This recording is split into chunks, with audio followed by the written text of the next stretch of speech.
awesome. You know, I have this funny story about this shirt. I went to Fenway Park a couple of days ago, not yesterday, the day before, and I was just outside the stadium making my way in, and I saw this shirt, and I thought it was so badass. It sort of made me think of Spartacus, you know, like, kill them all, free Brady. And so I grabbed it, and then, you know, we had to go in the center field, you know, and I was presented with a few cosplayers. We were all promoting the Comic-Con. I think it was the first time cosplay ever made it onto any baseball pitch, which was good on you, cosplayers. Yeah. And anyway, so I had this Martinez shirt that I was wearing anyway, and so I put that over the top. And I went down onto the pitch, and they made the introduction of the cosplay people, and they were coming across, panning across with the camera. And when they got across to me, and they said, and our next guest is the actor Manu Bennett, whatever, and blah, blah, blah. And I turned my back to the camera, and I was pointing at the Martinez, and the stadium sort of went, yeah, clap, clap, clap, cordially, you know. And then I turned around and I just ripped the shirt off, and I had this underneath, and I went, and I swear to you, it was like doing Shallow Beginning, Spartacus, right? And the stadium just went, yeah! And it went for like 15 seconds, and it was such a buzz. I don't know whether any of you is going to get the chance to make Fenway Stadium roar, but what an opportunity it was. It was just beautiful. It was beautiful. It's great to be in Boston, by the way. Fantastic. It's great to have you here. So we're going to cover a bit of your career. I want to kind of begin with, how'd you break into acting? You know, it's a long, fairly complicated story, really. You know, acting for me was a bit of a salvation in ways. It was a bit of a, it was almost like a therapy for me as well. Well, not so much just acting, but the arts. The arts were. I like to think that the characters that I play are layered with human emotion. You know, most of my characters are flawed. Most of the time, you know, they're trying to survive. They're trying to overcome great obstacles and hurdles, and trying to be strong as men. And you know, I'm as flawed as every person. I think I try to reach through that screen, and you know, those are the qualities that I like to think that I can infuse into acting that I believe in. You know, basically when I was 15 years old, I was involved in a car accident. People ask about my scars, and they say, you know, they thought they were makeup. But you know, I was thrown out the window of a car when my family car was hit by a drunk driver, and you know, subsequently my mother and brother both died. And you know, I had this sort of, you know, scenario of being a teenager and having to kind of try to figure out what to do with all that anger, all that sorrow, all that kind of emotion. And you know, the arts are a great way to turn. You know, they're a great way to turn. And you know, at the end of the arts, a bunch of people that are creative and a bunch of people that feel, and you know, so the industry that I involved myself in. At first, it was dancing. I actually started off doing ballet. Yeah. Listen, my girlfriend, when the accident happened, was a ballerina, and she said, "Come and dance, come and dance." And it was a great piece of advice, and I went and I became a very good ballet dancer. I almost came to New York at the age of 19 to study ballet, but I changed my mind and I went and studied acting and dance in a university in Australia, and that's when the acting started. You know, it's been a sort of an evolution that you know, I owe particularly one person, you know, a lot of gratitude. And that is a guy called Rob Tappert, who was the producer of Xena, and he gave me my first really consequential job. I played the role of Mark Antony in an episode of Xena, and then thank you. Trust me, when I was like 20 odd years old, and I kind of like, you know, play Mark Antony on Xena. It was such a kind of a historic sort of you know, big role. Somehow it sort of seemed like such an opportunity. But what I did in that particular episode was there was a sword fight against these Roman soldiers, And I got out there and I sort of knew Xena to be kind of like, you know, a little bit tongue-in-cheek, you know, and if I watched the sword fight on Xena, it was usually kind of like, yeah, you know, it's like, you know, it was kind of a little bit kind of, you know, the Three Amigos, or I don't know, what was it, the other guys? Who were the French guys? Three Musketeers. Yeah, you know, so it didn't really have that kind of Spartacus element to it or anything like that, you see. So I remember on the day I said to the stunt guys, hey, these swords are just made out of like rubber, or, you know, they were hard, but they were rubber. And I said, let's just hit each other. Let's just go for it, you know. Let's try to make this fight look real and vicious. And so I jumped on the set and I just started whacking these guys as hard as I could, you know, just right across their throats and everything. and they were hitting me back, and we were going for it, and we were loving it.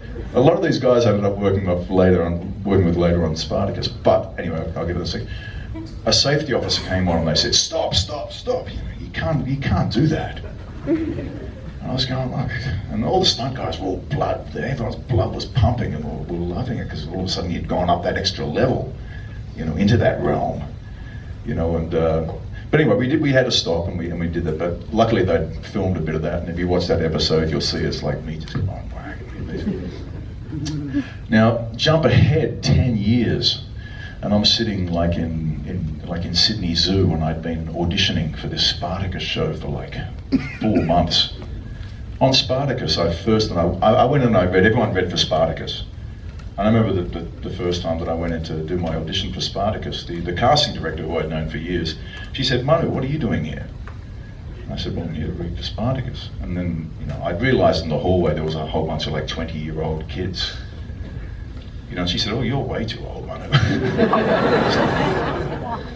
And she said, "Yeah, look, you know, Spartacus was like 22, because he was. Spartacus was like 23 years old, maybe, you know."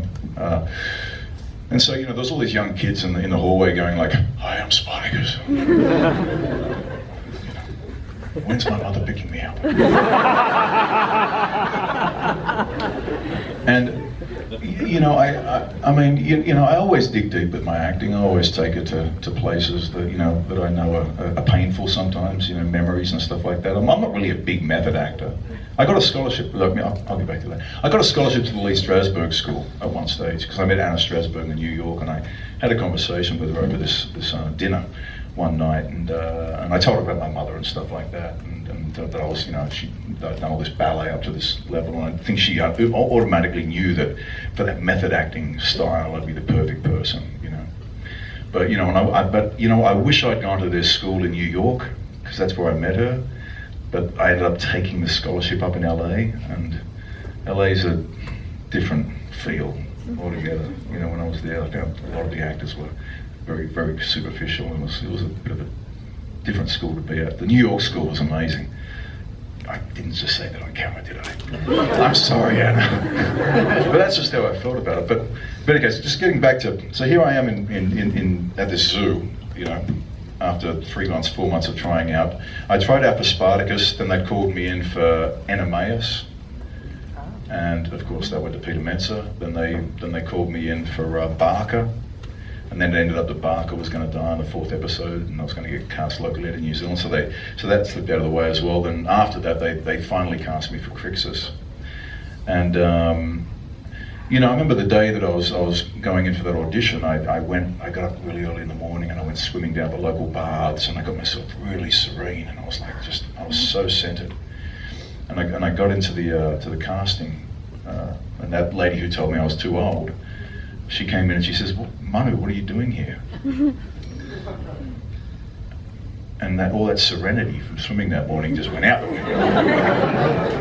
"What do you mean, what am I doing here? I'm here to read for Crixus." She says, "Well, Manu, your managers had a falling out with the producers about, I don't know, royalties based upon, you know, video sales later on." So I don't know, something really, really, like in my mind, as you know, that doesn't, I'd do the job for free, you know what I mean? Just to get that opportunity.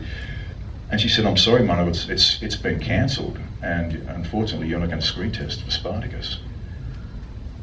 And I walked out of the office, and I started trying to ring my American manager, And I remember walking past like this sports stadium like Fenway Park and going all the way around it, and then finally I got her and I said, Ruth, what the hell's going on, darling? You know, I said, no deal breakers on this one. I don't care what I get. Come on. You got to ring them up and tell them that had nothing to do with me, and whatever you guys are arguing about, don't argue about it. Just get in there and make sure I get, and she went, oh, I'm sorry, Manu, but you know, anyway, she made it. I kept on walking home, and then finally, the casting agent rang me. She says, listen, some calls have been made, come back. And it was a boiling hot morning. I ran back and I was like totally sweating. I walked in there, the camera was in front of me, they were rushing me, they were saying, we've only got 5 minutes to do this because we've got more people coming. I was like, and the camera was right in front of me and I just went, fuck this. This is the moment, you know. There's these moments in your life as an actor where really I don't know what it boils down to, but like, you know, to get through the eye of that needle, all of a sudden everything's got to compress and you've got to really dig deep and go for it. And probably what helped was the amount of adrenaline that moment put into me. Somehow I did compress it and I looked in that camera and I started this, you know, your wife's probably been fucked by 1,000 Roman cocks. Excuse me, kids. Oh no, there's kids in here. Sorry, kids. I thought this was an adult convention. This is why you kids aren't allowed to watch Spartacus, okay? Now close your ears. Sneaky. But I did it way more forcefully than that. I nailed this audition for Crixus. It changed my life, you know. I mean, Spartacus, that series was, I can't even tell you how rich an experience it was. Right from the very first days of going in there to getting costumed up to facing off with Andy Whitfield for the first time in the arenas and in the bathtubs. Andy,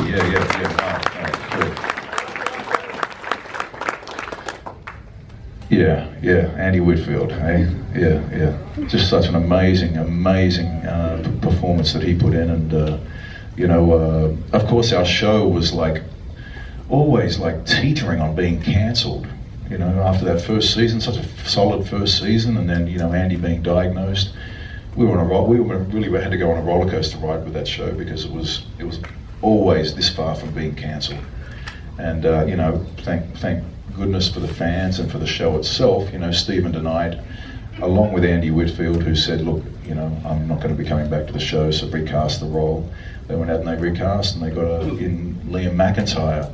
And you know, Liam had big shoes to fill, you know, and he did his own interpretation. A lot of fans, you know, found it hard to squeeze into that new shape. But we had a new Navia as well. Like that second season I came back, I had a new Spartacus and a new Navia. Like the two significant people that I was opposite were different people. But I actually just had to stay strong on Crixus and keep on driving that kind of thing that was happening with him. And it kind of worked out. What do you reckon, you know? At the end of the day, it worked out, and I think, you know, such great kudos to the way that they did the finale on Spartacus. I think, you know, I've had men come up and say they cried when I died, you know, and also for Gannicus and for Spartacus. I mean, there was just some really beautiful work done in Spartacus that sewed it up really quickly. I mean, we could have gone another season or two, maybe, you know.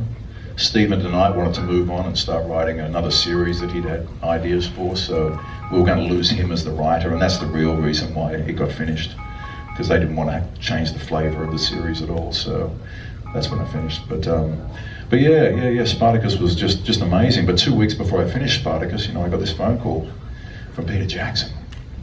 Which actually, before we go right into that, I want to actually ask you, you were the only cast member, really, of the lead on Spartacus to be the entire series. Yeah, except for the last 2 episodes. I was in every episode, yeah. What was the experience like? I mean, obviously there was a shift when Andy passed away. But being there from the beginning to the end, what was the experience overall like in terms of, was there a different tone on set? I mean, obviously, you know. Yeah, very different actors. I mean, you know, there was, you know, Andy Whitfield had this incredible charisma, where if I looked at him, you know, in the face and attacked him with everything that I had, it would just go through him. He wouldn't even receive any of it. You know, he wouldn't receive any of my anger or any of my antagonism. Liam, on the other hand, would sort of like, you know, take it and then respond to it in a kind of a similar tone, and it was different. I'd find myself in an argument with Liam, and it was just a different dynamic. Sure. Andy would just sort of go, no wonder you smell like a woman. What's my next line? But the thing is that Liam had a really, really beautiful quality. He's like the biggest Boy Scout guy you've met. Like really great heart. Flawless in terms of his character, and that's why they cast him. And at the end of the day, he came on board and filled a very, very hard spot to fill. And we're thankful to him for being able to help us carry that show through to the end. So Peter Jackson calls and he says, "I would like you to be in my movies." Yeah. Well, the crazy thing about Azog was that I didn't get the role for Azog. As a matter of fact, it went to a 7-foot kid I went to high school with in Australia. I kid you not, a guy who I went to high school with. His name's Bones, right? We called him Bones because he was 7 foot. In high school, he'd walk around like, and everyone picked on him because he was so tall and lanky, right? One day we're in the courtyard at school, right, in the playground, and Bones is sort of walking across the courtyard, and some guy in the year above us, who was one of the sort of idiot bullies, kind of, idiot guys, walked up to Bones and was pushing him around. Everyone was used to Bones getting picked on. So we're all just sitting there watching this, and suddenly Bones just, these big long arms went, and he knocked this guy on his ass. Good for him. And it was like Thor had sent this bolt down, and it hit Bones in the head.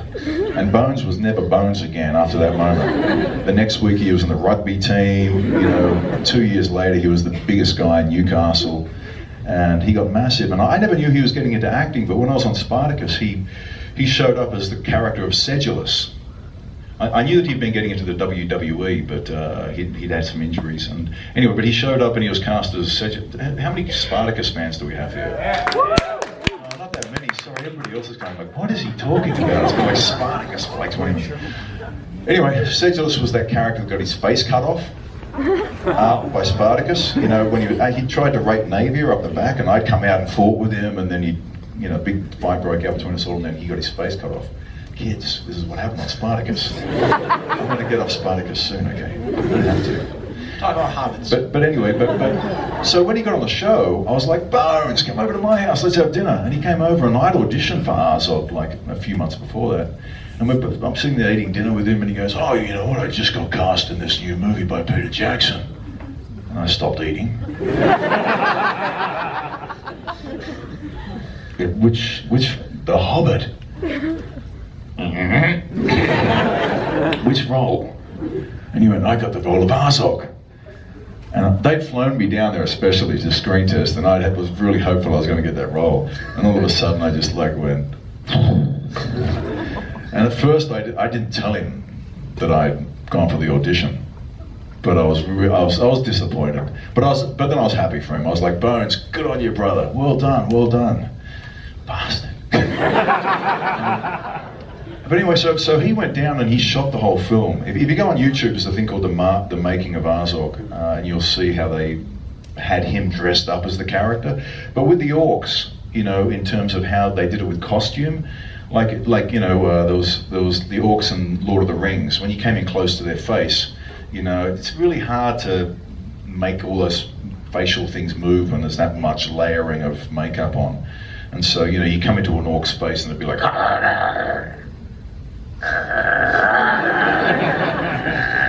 it was limited. So, basically, and Bones was big, but he couldn't really bring things in fast. He was kind of big, lanky kind of guy, and I just don't think the speed of his fighting at the time was quite up to where they wanted. I don't want to put him down. I think he probably did as best as he could, but Peter Jackson went, we got to replace this, So they went back over their tapes, and they figured that that I had the energy for Azog. So they brought me in because through motion capture they'd make me 7 foot tall, which is what they did. So I went and I shot this whole thing in motion capture, but the whole film had been finished. I never got to meet any of the actors. I fought against, I killed Thorin, but I never met him. It was funny, I was on the red carpet in London for the last movie, and Richard Armitage was being interviewed by might have been major network, I don't know, but he's in the middle of his interview and he's doing this, and I grabbed him and went, dude, I killed you. And I realised we were sort of live on television. I was like, oh, spoiler. But yeah, I didn't meet them until then, you know, and it was a kind of it was a really special experience to be involved in that film, but it was very isolated to all the filming that took place in New Zealand, all around the mountains and all that sort of stuff. All my stuff was done inside a computer, basically. I mean, I was basically turned into Tron, or, you know, Azog in that sort of form. It was put inside a computer and developed that way.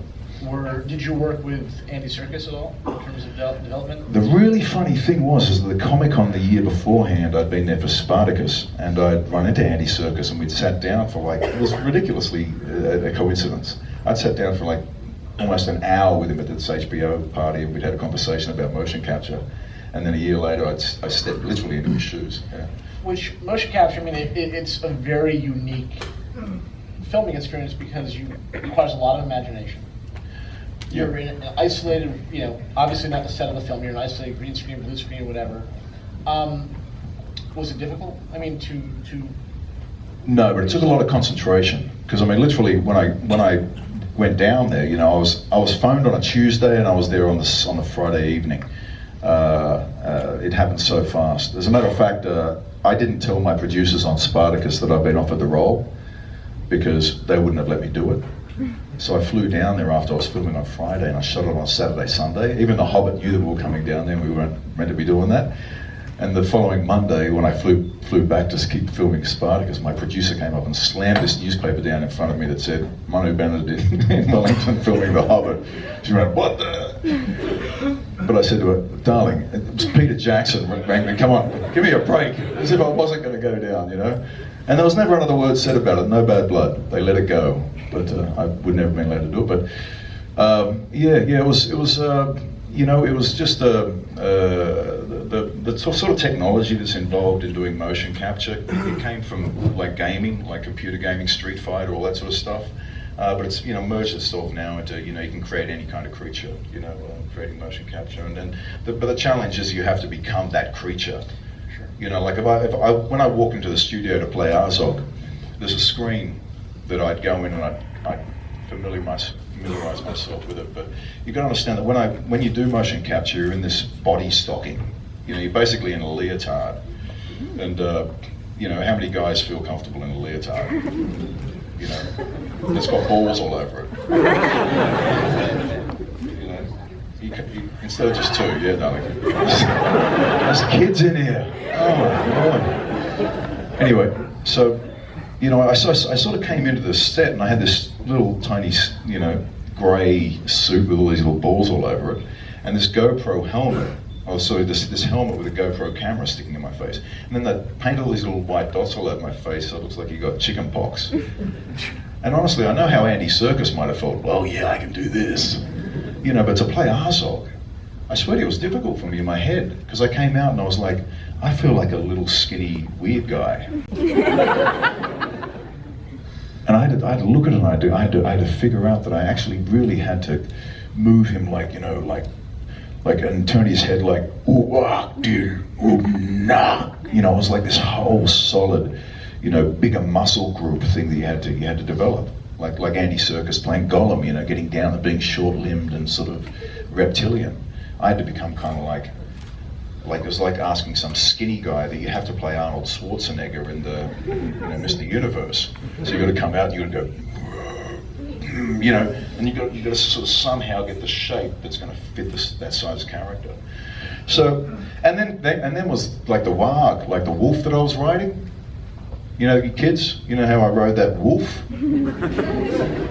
Well, that was an interesting thing, you see, because that was just like, you know, a pommel horse that you use like in the gym. It was a pommel horse sitting on like this rectangular kind of skateboard thing, and there were two guys on either side kind of pushing it around. And I'm sitting on top of it in this little skinny, you know, leotard with balls all over it going like...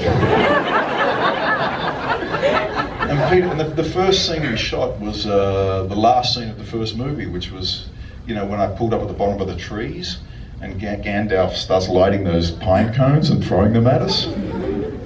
And Peter Jackson's behind this thing going, okay, they're throwing pine cones at you, and these guys are moving me around, and I'm trying to sit up there and be like Azog, you know. And it was just, you had to totally figure out what you look like.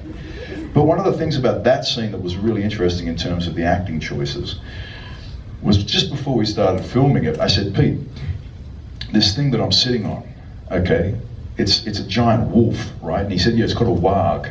It's a big giant wolf. And I said, well, am I going to be riding this a lot, like in the 3 movies? Like, you know, and he said, well, yeah, it's your warg. You're going to be riding it, you know, in every movie at some point or another. And I said, okay, well, you know, does it got a name? Do I have got a name for it? Like, do I have a relationship with this warg? Because if I'm on it for 3 movies, I want to be able to, maybe I can relate to it. Can I have a relationship with it? And he sort of came out from behind his booth and he's looking at me like, you're meant to be just riding up to the tree and they're going to throw the cones at you. What are you talking about? And I said, no, listen, like, this arm of mine's going to be cut off, right? And he said, yeah, you're going to have like a hook there, like this claw. And I said, well, this is a dog, right? It's a big dog. So he probably likes the back of its neck to get scratched. So with my claw, can I lean down and, like, there was nothing in front of me. The pommel horse ended here. And I said, where's the head of this thing? Like, I said, all the way out here. He said, yeah, it's out in front of you. So I leaned forward and I was like, the line was like, Gundanizi, Gundinast, which means, can you smell the fear? And I leaned down and I delivered this line because, you know, can you smell the fear? If I say it to my warg, it's like, it's time to eat. Different interpretation than if I say it if I'm sitting up tall. If I'm sitting up tall and I go, Gundanizi, Gundinast, to the orcs on either side of me, it looks menacing. The whole scene's already got menacing overtones to it. And you want to play with the audience's emotions, you know, not let them get to that place too early. So instead of like sitting up there and being menacing, I took it down, I took it intimate, and I was like, Gundenizi, Gundenas. And Peter actually panned to the front, like in the shot, pans so you can see the face of the warg, and the warg goes, you know, the whole thing had this other tone to it. And like, by making that choice with the warg, I ended up doing that quite a bit, like in the movie. Like then after that scene, we went back to the first scene in the movie, which was where I was standing with my back to the camera, and those 2 orcs came in and they said, oh, we lost them. And I came down and on that scene, I'll tell you something, the night before I went in to shoot, I got out Jaws and The Empire Strikes Back. And I based Azog on Darth Vader and a great white shark. Seriously. Like, I'd seen an image of what Azog was meant to look like, and to me it looked like a shark. It had this pale white, you know, skin that was like a shark, and these teeth and that. And then I thought to myself, you know, in Jaws, how do they create the tension? And I realized that, you know, what they did was you don't see the shark until the last second, you know. You see glimpses of it. So in the opening scene, I put my back to the camera so that you couldn't see Azog, and I sort of turned sideways like that, like momentarily. And then as I walked down, I asked Peter as I walked down the stairs, can my warg be over here so I don't look up, so the energy doesn't, because the moment I look at this orc, you know I'm going to kill it.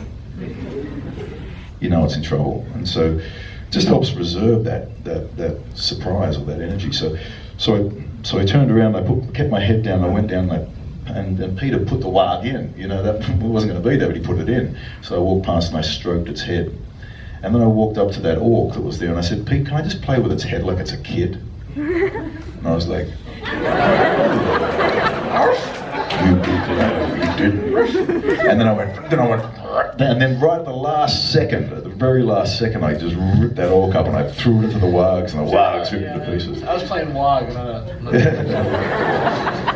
But I mean, just, you know, those are these choices you got to sort of create with these otherworldly characters, you know. But it kind of suited to sort of, you know, have him have this tone with his wolf, and this other kind of staying out of focus as a sort of way of manipulating the impact of the character into the camera, you know, sort of staying away from looking into the camera, lurking. Speaking of lurking, we want to bring in now Slade Wilson. What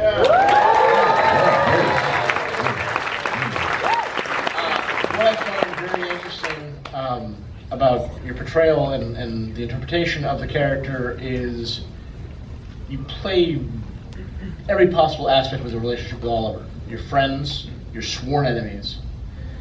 First of all, how did you wind up on the show? And can you kind of talk about, we also see the character go through a long period of time too, because you have the flashbacks. So, how early on were you planning how this relationship was going to develop later in your early scenes, in your flashback scenes, and kind of your development on your take on Slade?